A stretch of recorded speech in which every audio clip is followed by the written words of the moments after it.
അപ്പോൾ welcome to രുചി by Bensu.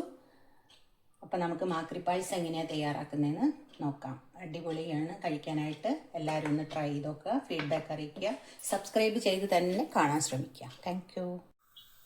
അതിനായിട്ട് നമ്മൾ ഒരു തവി, അതായത് ഒരു 3 ടേബിൾ സ്പൂൺ പച്ചരി വെള്ളത്തിലിട്ട് കുതിർത്താം. അപ്പോൾ ഈ അരി നമുക്കൊന്ന് തരിതരിപ്പായിട്ട് അരച്ചിട്ട് വരാം. അപ്പോൾ നമ്മുടെ മാക്രി പായസത്തിന് 1 ടീസ്പൂൺ നെയ്യ് നമുക്ക് ആദ്യം പാനിനകത്തോട്ട് ഒഴിച്ചു കൊടുക്കാം. നെയ്യ് ചൂടായിട്ടുണ്ട്. നമുക്ക് കുറച്ച് ക്രഷ് ചെയ്ത് പറങ്ങണ്ടി ഇട്ട് കൊടുക്കാം. ഇതെല്ലാം നല്ലപോലെ മൂത്തിട്ടുണ്ട്. ഇത് നമുക്കൊരു പാത്രത്തിലേക്ക് മാറ്റാം.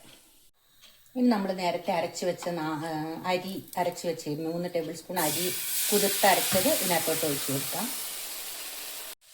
കുറച്ച് വെള്ളം കൂടെ ഞാൻ ഇതിനകത്ത് ചാറ് കഴുകിയ വെള്ളം കൂടെ ഒഴിച്ചിട്ടുണ്ട്. ഇനി നമുക്ക് കൈവിടാതെ ഇതിങ്ങനെ ഇളക്കി കൊടുക്കാം, കട്ടയില്ലാതെ ഇളക്കി കൊടുക്കാം.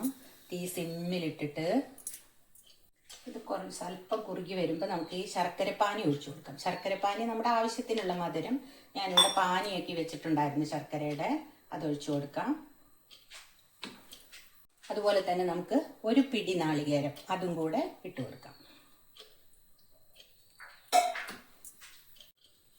ഇത് ബാലൻസ് ചെയ്യാനായിട്ട് നമുക്ക് 1 നുള്ളു ഉപ്പ് ഇട്ട് കൊടുക്കാം. 2 ഏലക്ക ചതച്ചത് ഇട്ട് കൊടുക്കാം. ഫൈനൽ നമ്മുടെ നെയ്യ് കശുവണ്ടി വറുത്തത് ഇതിനകത്തോട്ട് ഇട്ട് കൊടുക്കാം.